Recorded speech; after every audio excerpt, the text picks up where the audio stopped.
Olá pessoal, viram aí o leilão de fechamento do pregão de hoje?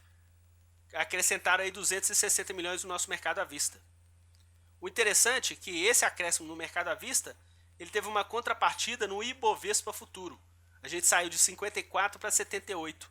Dando uma olhadinha aqui na evolução do fluxo, no intraday do pregão de hoje, a gente percebe essa evolução aqui por parte deles nos contratos do Ibovespa futuro. Chegaram um dia vendedor, ficaram entre meio-dia e 1 da tarde fazendo aí o pico de venda. Depois eles começaram a fazer uma redução dessa venda. A gente teve aí inclusive também uma evolução ascendente para os preços. Só que na última hora do pregão de hoje eles voltaram a vender e fizeram um pico de venda para o nosso mercado do Ibovespa futuro. E no dólar, pessoal, aquela movimentação compradora que a gente já sabe que eles estão nos contratos atuais, que é o contrato que vai vencer no final do mês, o contrato U. Eles começaram o dia vendedores, inclusive a moeda americana fazendo aí uma trajetória descendente, só que a 1 da tarde eles já estavam com 8 milhões na ponta compradora e a moeda americana teve mais um dia de valorização no nosso mercado, 28 pontos em relação ao fechamento do pregão de ontem, e eles tiveram uma projeção de lucro aqui de pouco mais de 2 milhões e 600 com 15 pontos aqui no dólar futuro. No Ibovespa futuro tiveram praticamente aqui 30 pontos, né? E deu aqui cerca de pouco mais de 40 mil reais na ponta compradora. Dando uma olhadinha na base diária dos nossos contratos, essa posição do dólar, como a gente já tinha comentado já em alguns vídeos anteriores, a gente já estava fazendo uma escadinha para cima na posição do dólar e eles estão comprados nesse contrato há bastante tempo, praticamente antes de início da negociação dele a partir do dia 1 de agosto. Eles reverteram uma posição inicial que eles começaram no contrato, já começaram a ter liquidez antes realmente de ter o início dessa movimentação no dólar, e eles estão nessa posição compradora um pouco mais de 130 milhões de reais. Dando uma olhadinha aqui para a posição deles no Ibovespa futuro, o que a gente está achando ruim é o seguinte, que essa movimentação vendedora teve mais um pico no pregão de hoje. Está divergindo de quê? Dessa movimentação ascendente dos preços para o nosso contrato futuro.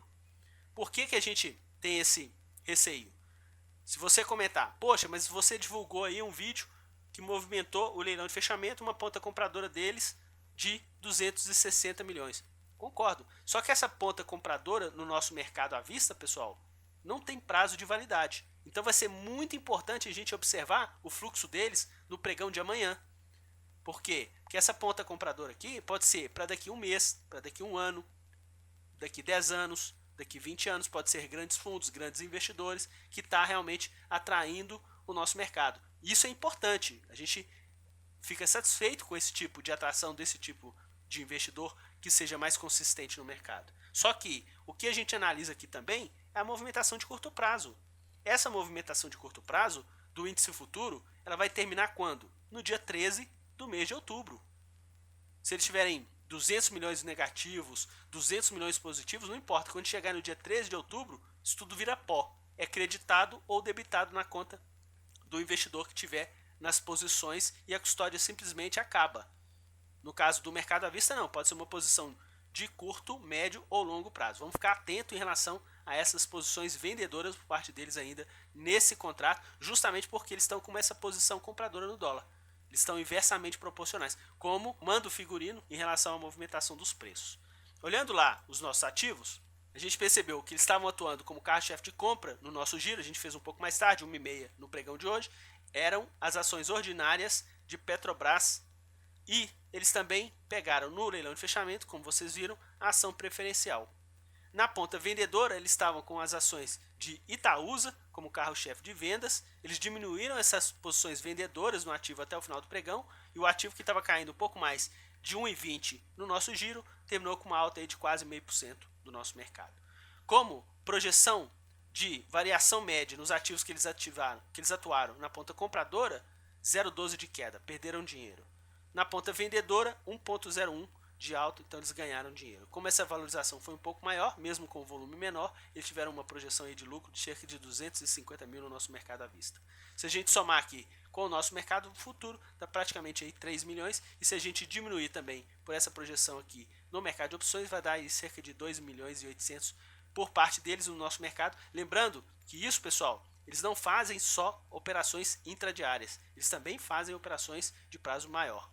Só que como a gente tem uma forma de mensurar isso, é fazer essa projeção em relação à movimentação dos preços durante o dia. Bom, No mercado de opções, eles tiveram aí uma projeção de prejuízo para as opções de Petrobras e lucro para Vale. Em relação ao nosso giro, Petrobras eles inverteram a mão, muito em função de movimentações de caos, que estava vendedor, eles atuaram na ponta compradora no final do dia, então praticamente ficou 0 a 0 aqui, porque no caso aqui, compra de put é projeção de baixa, só que esse movimento aqui ficou levemente favorável positivamente para as opções de Petrobras. No caso de Vale, foi negativo.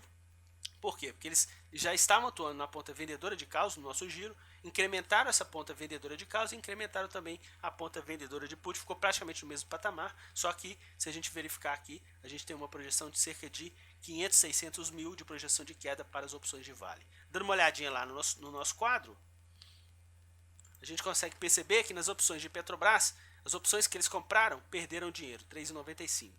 E as opções que eles venderam também perderam dinheiro, 0,86 de projeção de alta na variação média dos ativos. No caso de Vale, não.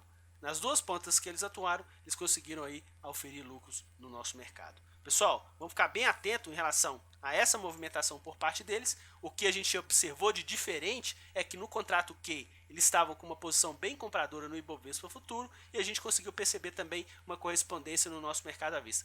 Atualmente eles estão bem vendedores para esse contrato V e eles atuaram hoje no leilão de fechamento, uma base compradora, só que a gente vai ter muito cuidado nessa base compradora aqui, porque ela pode ser de um prazo maior, e a base vendedora do Ibovespa Futuro, muito em função também desse casamento por parte deles nas posições do dólar futuro, a gente pode ter aí no curto prazo uma perspectiva aí de correção para o nosso índice, se caso persista essas posições por parte desse fluxo estrangeiro através das corretoras estrangeiras que a gente acompanha. Quem gostou do vídeo, pessoal, dê um joinha, se inscreva no nosso canal, um forte abraço a todos e até a próxima. Tchau, pessoal!